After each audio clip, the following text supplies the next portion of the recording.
Hi everyone. Welcome to another talk on creative confidence, which I'm doing in collaboration with Right Align. I'm Teresa, and some of you might know me already. I'm a brand consultant and designer, and also full-time head of design at the Financial Times.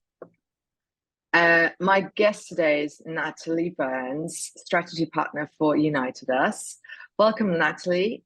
Thank you so much for doing this. Thank you for having me. Thank you. It's a pleasure. Do you want to start off by, telling us how you got where you got to, what kind of career you had, and just fill us in a bit. I mean, it'll be similar to the other guests that you've had insofar as it was a fairly squiggly pathway to here. Mm-hmm. So I'm the strategy partner here at United Us, which essentially means that alongside my fellow partners, Jan and Luke, I'm running the day-to-day of the agency, kind of working out what we're doing, what our purpose is in the world, and how we get to where we want to go. And then also working with the strategy and planning team, which here also includes operations and copy as well, as very much integrated into that team. So I'm working with Lou, who's our strategy director, to really work out how do we deliver the I'd love to say it's best in class brand strategy work. That's definitely our aim. That's where we want to get to. The horizon line is recedes as you approach it. So, I always think that we're one-upping ourselves from last time. So it's probably a bad thing if we thought that we were already the best. So, but prior to being strategy partner, I owned a tech agency with another business partner. We predominantly built various pieces of software and digital projects for a real range of clients, from Old Mutual banking group to the RSPB. We worked with the MOD on a virtual reality learning management system, which is pretty cool. And we also took businesses from angel funding all the way through to Series A and built out their tech and technical team. So that was kind of my background there. And then prior to that, I was a freelance consultant working with a range of businesses, mostly in the kind of photography creative industry space, because I got my first break, as it were, working with a really wonderful creative consultant called Karen De Silva in New York. And that was pure fluke. That was, I went in to have an argument with my course lecturer at university because I didn't get the mark that I wanted for my final major project. And he was very kind. He was like, "You'll be fine. Don't worry about the grade." And also, I think you need to connect with this friend of mine in New York, because I worked out during my degree, which was commercial photography, that I just don't care about kit enough to be a great photographer. I absolutely love visual culture, and I love engaging with it and understanding the semiotics of imagery. I love using the camera as a tool to connect with people. So I was very much just using my camera as a key to be like, "I've got a camera, can I please take your portrait and also have a conversation with you?" Because that's what I really wanted.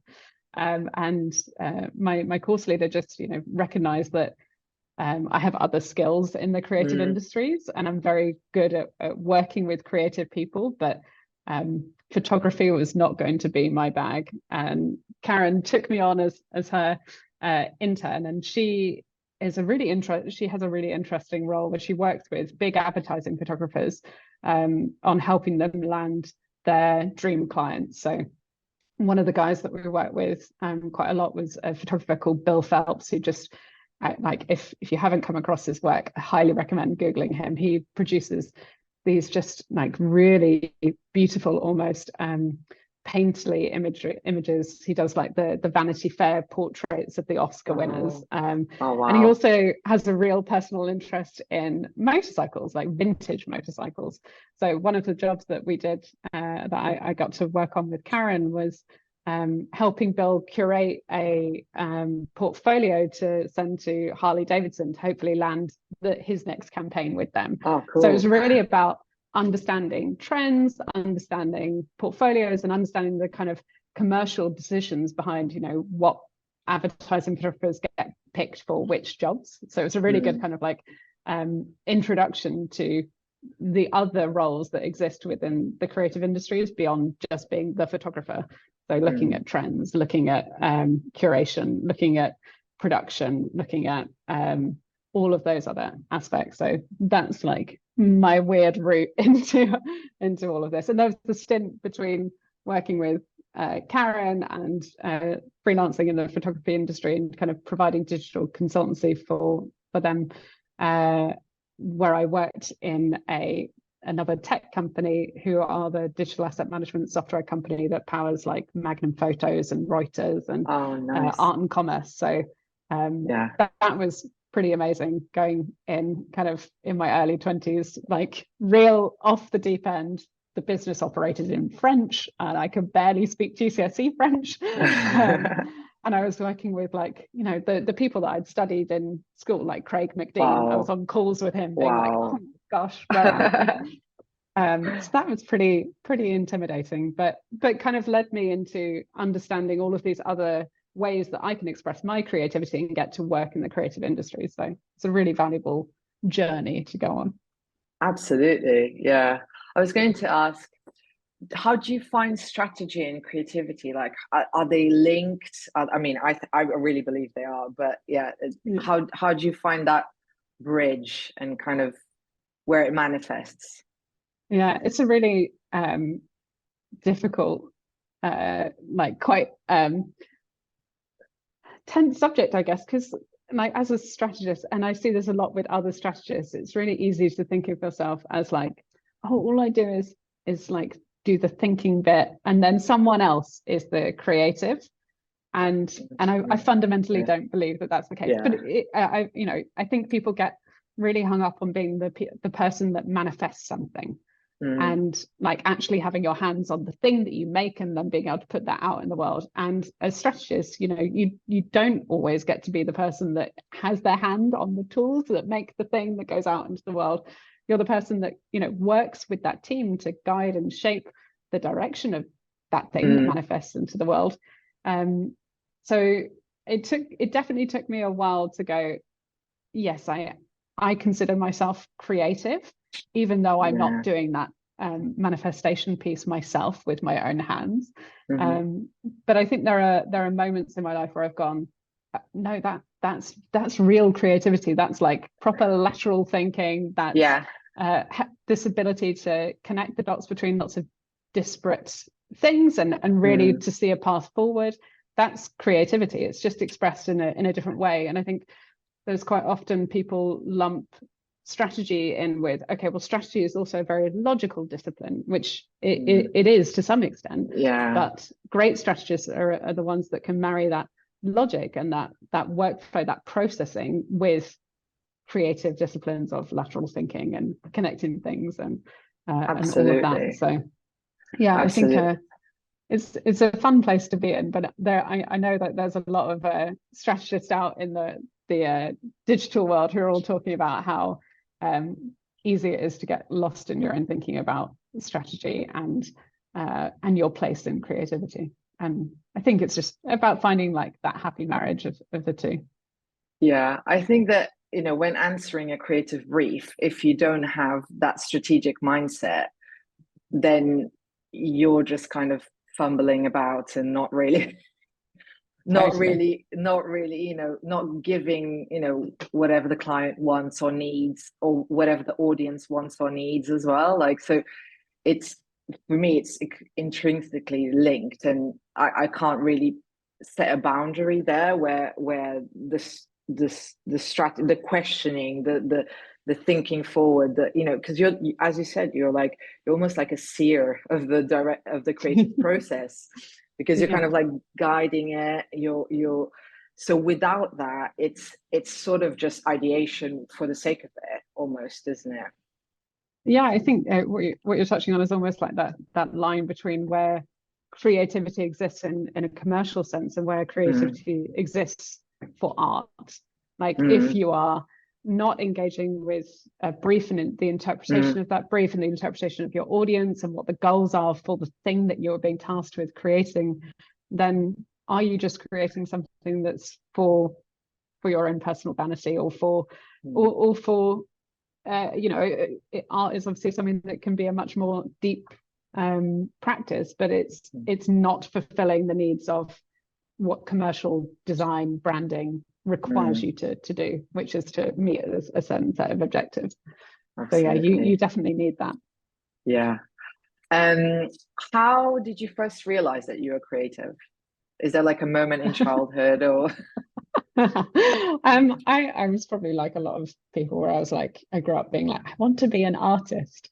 So I tried really, really hard throughout all of my like school education to be like, I'm going to be an artist. That's what I'm going to do.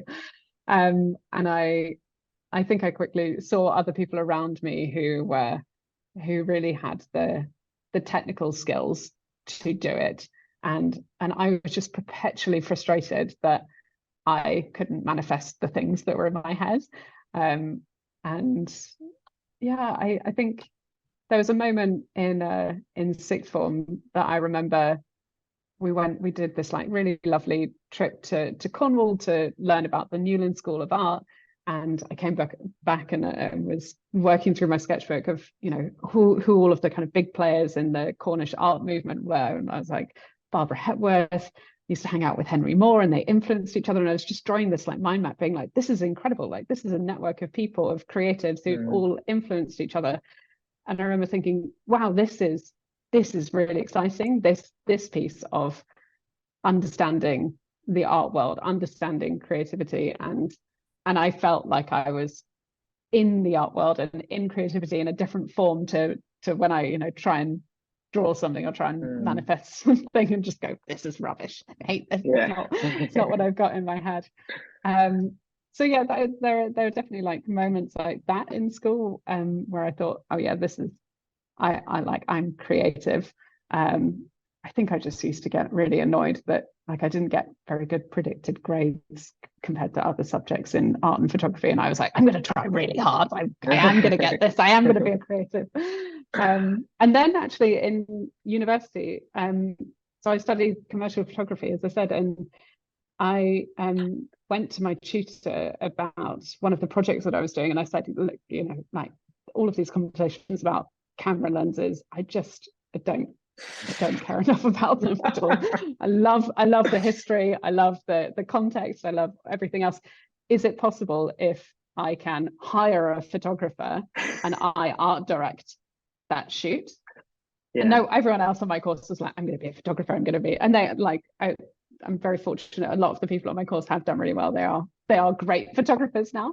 But it was a really good decision for me to say, actually, I'm going to hire someone that I know has the right style for the shoot that I want to create, and work with that photographer to manifest that. It was a fashion shoot that I did then. And I loved the images that came out of it. I was like, this is exactly what I want. This is like perfect. And I've had my hands in the whole of this. Like it wouldn't have happened without me. I sourced the stylist, I sourced the photographer, I sourced the lighting text, I made sure that we got the right venue for the right context, and I really pieced that whole shoot together. So yeah, that moment I was like, okay, I can do this, but it's a different pathway to the one that I'm kind of being pushed down from my course, where everyone else is like, I'm the photographer. And I was like, I can be in this, but I can be a different role in this. Yeah. It's so interesting as well that every time that you're talking about your journey, it's all things about having the overview and having the vision and having, you know, even when you're in that trip to Cornwall, it's like, oh, this association of the movement, you know, the networking between these people, the influencing. It's like all this, so you've always had it in you in a sense, right? But it's so interesting that you also, I noted that like many people, we sometimes get put off path, creative confidence. And you mentioned, you know, in the grades. And so I guess how did you overcome that? How, because I guess many people will have the same things, they'll be like a member of the family, or someone at school that doesn't really encourage them, or at uni, or they, for some other reason, they just stopped pursuing their creative outlets. Like, is there Yeah. anything that you can think of that, helped you overcome that? Yeah, I mean the grades thing, like I was a very stubborn child, and probably still am a very stubborn adult. So that was like, someone tried to predict me Likewise. something that I thought I would. I was like, no, I will do better than that. So I think that didn't necessarily require me to kind of bring up a load of confidence to overcome that setback. But actually going and studying photography as my degree was quite a challenge, insofar as I was the first one in my family to go to university, and my parents were like, university is meant to get you a better job than the ones that we had, and your English tutor is saying that you're very good at English. That seems like a much safer bet. Please, can you go and study English? Go to a proper university and do that. And it took, having I had to I remember bringing my mum along to parents' evening to sit with my art teacher to be like, no, look, there are great jobs that I can do if I pursue this as a career. And really, like, in that sense, I relied a lot on those people around me to deliver that proof to my family that, this is something that I can make a career out of. And I guess, I internalized a lot of that pressure to having gone to university, to go and prove to my parents, like, no, I'm really going to make this work. It wasn't just a flight of fancy. It was something that is going to be my career. So yeah, when it got to it, I really took the effort to reach out to a lot of people and make sure that I was connecting with people that I could go and, like, I didn't care if I like just was making tea for people, as long as I had a job in the industry with great people who I could learn from. It put me in a really good place to, prove that value to my parents. Like, I'm pursuing this, I'm committed to it, I'm determined. And also kind of make sure that I'm around people that I knew that I could learn from. Like, going and working for Karen was, I wouldn't be in the position that I am now if I hadn't taken the risk and gone and said, look, I know that you don't have anyone working for you. I want to intern for you. I will do it. I will make cups of tea. That is totally fine. Please give me a job, because I really want to learn from you. And I'm very thankful to her for taking me on. So I think in terms of managing setbacks, I think it's difficult, because I think confidence also, there are lots of attributes of people's career journeys that are dictated by their privilege and their psychological safety to go and put themselves out there. And I wasn't in a position where my parents could necessarily, help fund and support me. So I was really clear that I needed to earn money along the way to doing this. And I was very fortunate to have people in my life who connected me to the people that could facilitate that and make that happen. I think that if there had been other circumstances where I couldn't get paid for making cups of tea or sitting in meetings and taking notes, then it would have been a very different story. And I can totally understand how your confidence can get very quickly eroded away in those situations. I've had it those months, particularly when you're freelancing, when you're like, oh God, how am I, like, I need to get new clients in, I need to make this work. But I think one of the key things in those circumstances is remembering that you always have value. And I think understanding your own value to other people is really important in giving yourself that confidence. And a lot of people kind of that I've seen coming up often think about confidence as a form of bravado, that it's like, I can do this, I've got it. And actually there's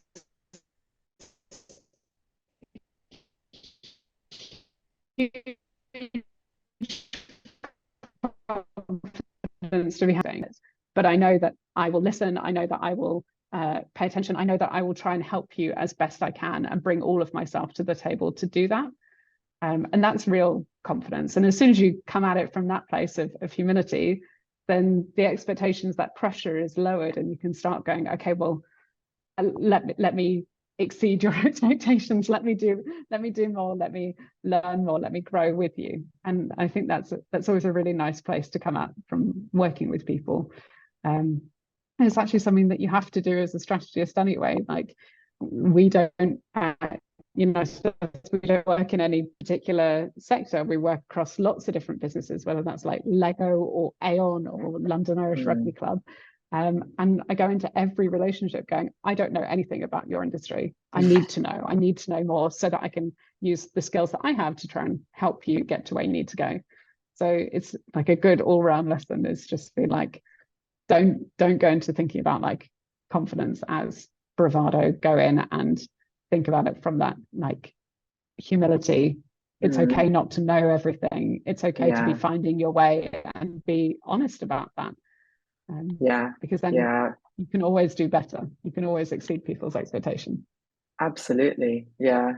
I mean, you've nailed so many good points there, about, it being completely different from bravado. Bravado is something almost like a shell. It's like outward facing, whilst I think that this, when I think about creative confidence, is something like almost intuitive that keeps you going and fueling you, in work, or if you're not doing any commercial sort of creative output as well, in your own, personal practice. But yeah, I think it's something really internal, and that's why it's so fragile sometimes, I think. Yeah, totally. Yeah. Because like you, I've had to work, and I come from like an academic, very academic family, who I basically went on an archaeology degree because I wanted to prove that I was gonna get a real academic job and all that stuff, and then kind of like just wrangled my way back into what I've always kind of really loved doing, image making. So and now I'm like kind of really into the branding strategic side of it, because I really like thinking of things of everything is very human, isn't it? Like, brands almost as a human themselves.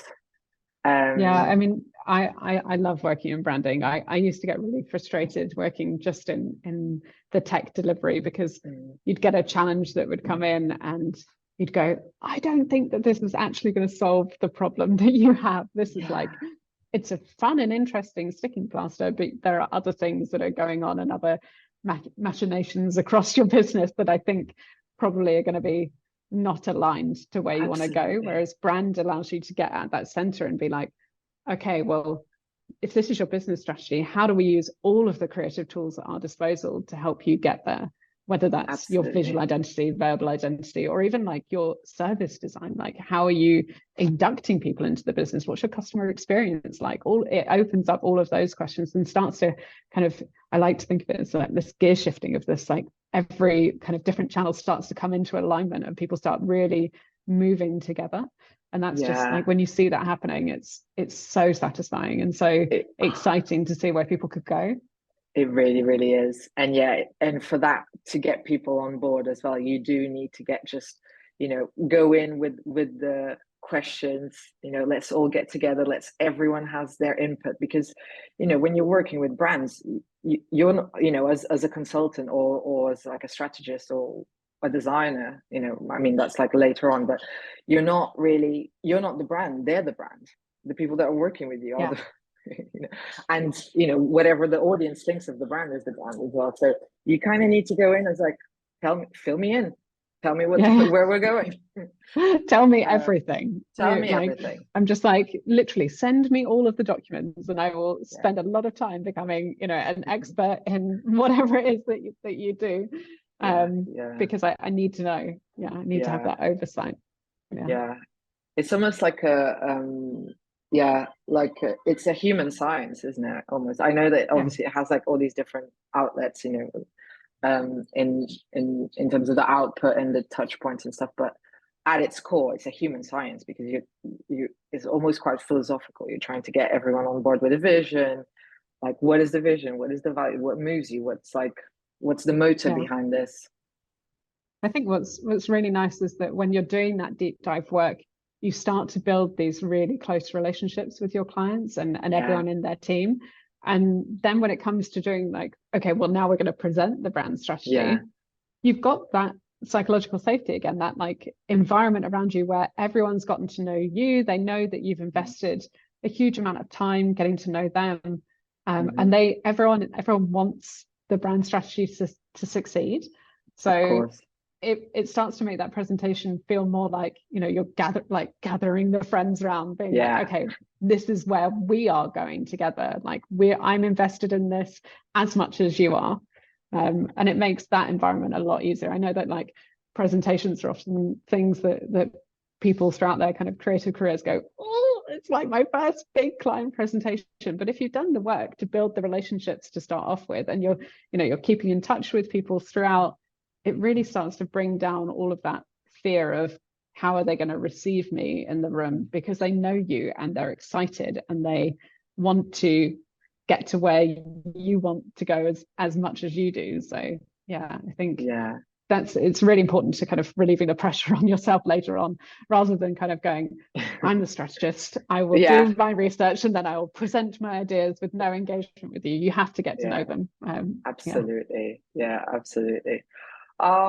Thank you so much, Natalie. This has been really, really insightful. Just like to finish it off, any kind of like short tips for people who are starting off in the creative industry, like a couple of tips that you give someone?